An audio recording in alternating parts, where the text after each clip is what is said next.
நம்ம அஜித் சாரோட அடுத்த படம் ஏகே 64 படத்தோட அப்டேட் வந்து ஏதாவது வரும் அதை பத்தி பேசலாம் அப்படின்னு பார்த்தோம்னா கண்டிப்பா வந்து ஜனவரியில தான் வந்துட்டு அப்டேட் கொடுப்போம் அப்படின்ற மாதிரி சொல்லிட்டாங்க. ஸோ அஜித் சார் சொன்ன மாதிரி ஜனவரியில் அப்டேட் கொடுப்பாங்க, பிப்ரவரியில் வந்து படத்தோட ஷூட்டிங் வந்து ஸ்டார்ட் பண்ணுவாங்க அப்படின்ற மாதிரி தான் தகவல் வந்து இப்போ வரைக்கும் இருக்கு. அதுதான் உண்மையும் கூட. ஸோ அப்படி இருக்கும்போது அஜித் சாரை பத்தி என்ன பேசலாம் அப்படின்னு சொல்லி பார்க்கும்போது ஆல்ரெடி நம்ம பேசியிருக்கோம். ஏகே 65 படத்தோட டேரக்டர்ஸ்லாம் இவங்கலாம் இருக்கிறதுக்கான வாய்ப்புகள் நிறைய இருக்குன்னு சொல்லிட்டு பழைய வீடியோக்களில் பேசியிருக்கோம். இப்போ மீண்டும் பார்த்தீங்க அப்படின்னா இந்த ஒரு 4-5 நாட்களாக பார்த்தீங்கன்னா ஏகே 65 படத்தை இவர் தான் இயக்க போறாரு அப்படின்னு சொல்லிட்டு ஒரு 4 பேரோட பேர் வந்து அடிபட்டுட்டே இருக்கு. நிறைய கன்ஃபியூஷன் இருக்கும் கூட சொல்லலாம். ஸோ அதை பற்றி தான் கொஞ்சம் தெளிவாக பேச போகிறோம். அந்த 4 இயக்குனர் யாருன்னு சொல்லிட்டு நீங்கள் தமிழ்லேயே பார்த்துருப்பீங்க. ஏஎல் விஜய், சிறுத்தை சிவா, அதே மாதிரி இந்த பக்கம் பார்த்தீங்க அப்படின்னா லோகேஷ் கனகராஜ், அதே மாதிரி அஜித் சாரோட ஆஸ்தான இயக்குனர் சிறுத்தை சிவாவா ஒரு பக்கம் இருந்தாலும் கூட நமக்கு எல்லாருக்குமே பிடிச்ச ஒரு ஸ்டைலிஷான இயக்குனர் அப்படின்னு சொல்லலாம் விஷ்ணுவர்தன் அவர்களும் இருக்காங்க. ஸோ 4 பேர்த்துல யாராவது வந்து ஏகே 65 படத்தை வந்து இயக்க போறாங்க அப்படின்ற ஒரு டாக்ஸ் வந்து போயிட்டு இருக்கு.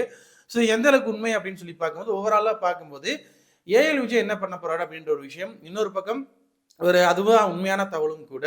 அஜித் சார் வந்துட்டு ரேசிங்ல ரொம்ப இன்ட்ரெஸ்டா போயிட்டு இருக்காரு. அவர் வந்துட்டு பைக் டூர் போயிட்டு இருந்தாரு. அதே மாதிரி பாத்தீங்க அப்படின்னா இப்ப கார் ரேசிங்லயும் அங்கங்க போய் அவரோட ஒரு முக்கியமான ஒரு ஒரு என்ன சொல்றது, அவர் வந்து அந்த தடம் பதிச்சுட்டு வர்றாரு அப்படின்னு தான் சொல்லணும். ஒவ்வொரு போட்டியிலையும் வந்துட்டு அவர் வந்து நிரூபிச்சுட்டே வந்துட்டு இருக்காரு. இப்போ மலேசியால கூட கலந்துட்டு இருக்காரு. அங்கேயுமே வந்துட்டு இன்னொரு 10-15 நாட்கள் அங்கே இருக்க போறாரு அப்படின்ற ஒரு தகவலும் எல்லாருக்குமே தெரியும்.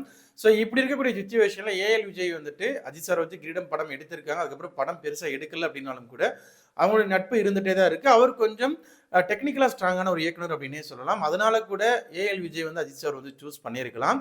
ஸோ அவரோட அந்த பைக் டூரா இருக்கட்டும், கார் ரேசிங்காக இருக்கட்டும், இது எல்லாத்தையுமே வந்துட்டு ஒரு ஆவணப்படமாக எடுத்து ரிலீஸ் பண்ணணும். ஆவணப்படமாக எடுத்து அவர் ஒரு ஃபுல் அண்ட் ஃபுல் அந்த வீடியோஸில் வந்து எடுத்து ஸ்டோர் பண்ணி வச்சுட்டே இருக்காங்க. அது ஆவணப்படமாக வெளியே வருமா அப்படின்றது வந்துட்டு அது வெளியே வரும்போது தான் தெரியும். ஆனால் ஒரு தகவல் என்ன போயிட்டு இருக்கு அப்படின்னா ஆவணப்படமாக ரிலீஸ் பண்ணணும் அப்படின்னு ஒரு ஐடியா வந்து அஜித் சாருக்கு இருக்க மாதிரி சொல்கிறாங்க. ஸோ அதை வந்து ஏஎல் விஜய் வந்துட்டு இயக்க போகிறாரு. ஸோ அதுக்காக தான் வந்துட்டு ஏஎல் விஜய் வந்து கூட இருக்காரு. அவங்க வந்து அதுக்கான வேலைகள்ல இருக்காங்க. அந்த வீடியோவோட ஃபுட்டேஜ்லாம் எல்லாம் வந்துட்டு ஒரு இதில் வந்து ஸ்டோர் பண்ணி வச்சுட்டு இருக்காங்க. அதை வந்துட்டு அஜித் சார் சொல்லும்போது ரொம்ப கிறிஸ்பாக வந்து எந்த அளவுக்கு தேவை, என்னென்ன விஷயங்கள்லாம் தேவை அப்படின்றத ஒரு ஆவணப்படம் மாதிரி அவர் வந்து எடுப்பார் அப்படின்ற மாதிரி வந்து ஒரு தகவலும் போயிட்டு இருக்கு. ஒருவேளை பயோபிக் கூட இருக்கலாம். ஏன்னா வந்து ஏஎல் விஜய் பொறுத்த வரைக்கும் பயோபிக் எடுக்கிறதுல அவர் வந்துட்டு ஒரு முக்கியமான ஒரு ஆளா அப்படின்னு சொல்லலாம். ஸோ அதனால வந்து ஃபியூச்சரில் அஜித் சாருக்கு ஏஎல் விஜய் வந்துட்டு நம்மளோட பயோபிக்கை எடுக்கட்டும் அப்படின்னு கூட நினச்சிட்டு இருக்கலாம். ஸோ என்ன நினச்சிட்டு இருக்காங்க அப்படின்றது எக்ஸாக்டாக சொல்ல முடியாது. ஆனால் அவரோட அந்த டூர் போகிறதா இருக்கட்டும், இந்த ரேசிங்காக இருக்கட்டும், எல்லாத்தையும் வந்துட்டு வீடியோ எடுத்து வச்சுட்டு இருக்காரு. ஒரு ஆவணப்படமாக எடுக்க போகிறாங்க ஒரு அப்படின்ற ஒரு தகவலும் போயிட்டு இருக்கு. ஸோ அடுத்த ஆள் யாருன்னு பார்த்தீங்கன்னா சிறுத்தை சிவா. அஜித் சாரை வச்சு 4 படங்கள் பண்ணியிருக்காரு. அதில் 3 படங்கள் ஒரு பயங்கரமான பிளாக் பஸ்டர் படங்கள் வந்து கொடுத்துருக்காரு.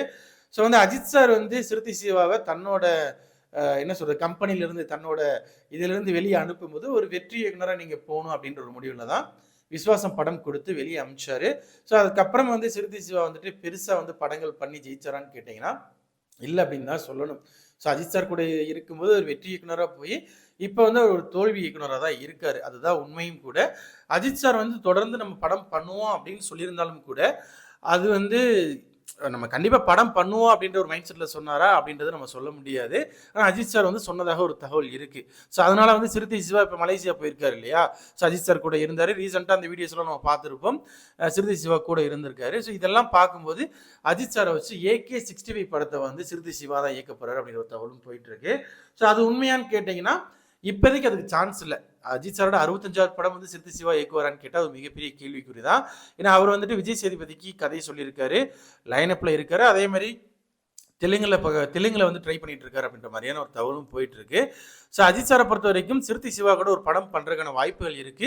ஆனால் இப்போதைக்கு அதுக்கு வாய்ப்பு இல்லை. அது ஏகே 65 இருக்கிறதுக்கு வாய்ப்பு ரொம்ப கம்மி அப்படின்ற ஒரு தகவலும் சொல்றாங்கன்றதை தாண்டி அதுதான் உண்மையும் கூட.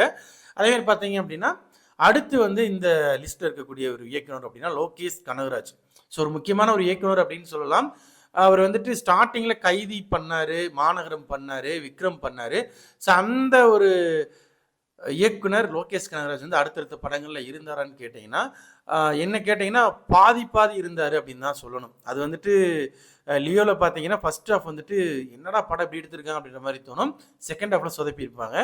அதே மாதிரி பார்த்தீங்கன்னா மாஸ்டர் படம் நல்லா இருந்தாலும் கூட லோகேஷ் கனகராஜ் படம் மாதிரி இல்லை. அது வந்துட்டு யூஸ்வல் விஜய் சார் படம் மாதிரி இருக்குது அப்படின்ற மாதிரி தான் ஒரு தகவல் போயிட்டு இருந்தது. ஸோ அதுக்கப்புறம் இப்போ ரீசெண்டாக பார்த்தீங்க அப்படின்னா கூலி படம் ரிலீஸ் ஆச்சு. கூலி படம் பார்த்தீங்க அப்படின்னா என்னை பொறுத்த வரைக்கும் ஏமாற்றம் அப்படின்னு தான் சொல்லணும். படமாக பார்க்கும்போது நல்லா இருந்துச்சு.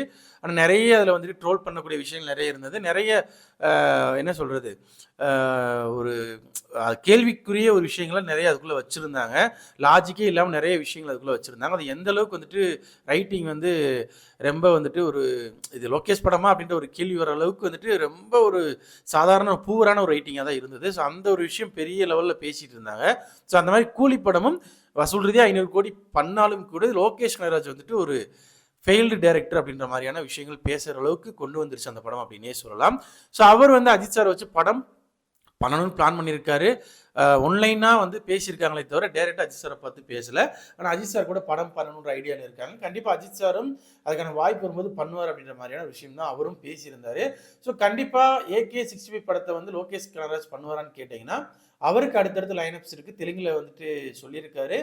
அதனால வந்து அந்த படம் முடிச்சுட்டு இவர் இந்த AK-64 முடிச்சுட்டு ஒருவேளை அந்த ஒரு டைமிங் ஒத்து வந்தால் கண்டிப்பாக லோகேஷ் கனகராஜ் படம் பண்ணுறதுக்கு வாய்ப்பு இருக்குது. அப்படி இல்லை அப்படின்னா ஃபைனலி ஒன் அண்ட் ஒன்லி நம்மளோட ஐகானிக் டைரக்டர், அதாவது அஜித் சாரோட படங்களில் ரொம்ப ஐகானிக்கான ஒரு படமாக இருக்கும். ஒரு ஸ்டைலிஷ் டைரக்டர் அப்படின்னு சொல்லலாம் விஷ்ணுவர்தன். எனக்கு பர்சனலாக அந்த டைரக்டர் ரொம்ப பிடிக்கும். ஸோ அவர் வந்து AK-64 படம் பண்ணுறதுக்கு AK-64 அப்படின்றத விட AK-62 பண்ணுறதுக்கு நிறைய வாய்ப்பு இருந்தது விடாமுயற்சிக்கு பதிலாக. அது கொஞ்சம் தள்ளி போய் இப்போ AK-65 நடக்கிறதுக்கான வாய்ப்புகள் நிறையவே இருக்குது. ஒரு ஹிஸ்டாரிக்கல் படம் பண்ணணும்னு பிளான் பண்ணாங்க. அது நடக்கிறதுக்கு வாய்ப்பு இல்லை. அஜித் சார் வந்து டூரில் போயிட்டார், ரேசிங்குள்ளே போயிட்டார். ஸோ அதுக்கு 1 வருஷம் 1.5 வருஷம் ரொம்ப அர்ப்பணிப்பாக இருந்து எந்த ஒரு கமிட்மெண்ட்டும் கொடுக்காம பண்ணக்கூடிய ஒரு விஷயமா இருக்கும். ஸோ அதே மாதிரி பட்ஜெட்டும் ஹை லெவலில் போகும். அந்த அளவுக்கு போவாங்களான்னு கேட்டேன். ஏன்னா அஜித் சார் சம்பளமே பார்த்தீங்கன்னா 180 கோடிக்கு மேலே போகும்போது பட்ஜெட்டாக பார்க்கும்போது மினிமம் ஒரு 500லேருந்து 600 கோடி போட்டு அந்த படம் 1000 crores நோக்கி போகணும் அப்படின்ற ஒரு கட்டாயம் இருந்தால் மட்டும் தான் பண்ண முடியும். ஸோ அந்தளவுக்கு இருக்கான்னு கேட்டிங்கன்னா வாய்ப்பு இல்லை. ஸோ கண்டிப்பாக ஒரு ஸ்டைலிஷான ஒரு படம் பண்ணுவார். அது ஹிஸ்டாரிக்கல் படமாக இருக்க வாய்ப்பு இல்லை. அப்படி இருக்கும்போது இவர் பண்ணுவாரான்னு கேட்டிங்கன்னா அதுக்கு மேபி நிறைய வாய்ப்புகள் இருக்குது. ஸோ அது என்ன சொல்கிறாங்க அப்படின்னா F1 படம் அஜித் சார் பண்ணால் நல்லா இருக்கும்னு சொல்லிட்டு சோசியல் மீடியா நிறைய பேசிகிட்டே இருந்தாங்க. ஸோ ஒருவேளை வந்துட்டு F1 படத்தை ரீமேக் பண்ணுறாங்கன்னு கேட்டிங்கன்னா அப்படி இருக்காது. அந்த மாதிரியான ஒரு கதைக்களத்தை எடுத்து பண்ணலான்ற ஐடியாவில் அஜித் சார் இருக்காரு. அதுக்கு விஷ்ணுவர்தனை சொல்லியிருக்காங்க அப்படின்ற மாதிரியான ஒரு தகவல் போயிட்டு இருக்கு. ஸோ இது வந்து 100% உண்மையான தகவலான்னு கேட்டிங்கன்னா இல்லை. அஜித் சார் கார் ரேஸில் இருக்காருன்றதுக்காக வந்துட்டு அதை வந்துட்டு ஒரு பயோபிக்காக எடுக்கலான்னு ஒரு ஐடியாவுக்கு போகலாம். ஸோ அதை பேஸ் பண்ணி ஒரு படம் பண்ணலாம் அப்படின்ற ஒரு ஐடியாவுக்கு போகிறதுக்கு வாய்ப்பு ரொம்ப கம்மின்னு தான் நினைக்கிறேன். ஆனால் விஷ்ணுவர்தன் AK-65 இயக்கிறதுக்கான வாய்ப்புகள் நிறையவே இருக்குது.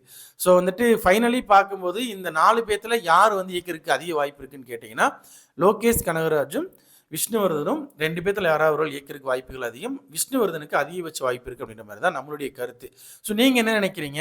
இந்த 4 பேர்த்தில் யார் இயக்குனா நல்லா இருக்கும், யார் இயக்கிறதுக்கு வாய்ப்புகள் அதிகமாக இருக்கும் அப்படின்றத கமெண்ட் செக்ஷனில் மறக்காமல் கமெண்ட் பண்ணுங்கள். நம்ம சேனலில் போய் வீடியோஸ் பிடிச்சிருந்தா லைக் பண்ணுங்கள், கமெண்ட் பண்ணுங்கள், ஷேர் பண்ணுங்கள். அப்படி நம்ம சேனலை கொஞ்சம் சப்ஸ்கிரைப் பண்ணி சப்போர்ட் பண்ணுங்கள். அப்புறம் அடுத்த வீடியோஸ் போகிறதுக்கு மோட்டிவேஷனாக இருக்கும். Thank you friends.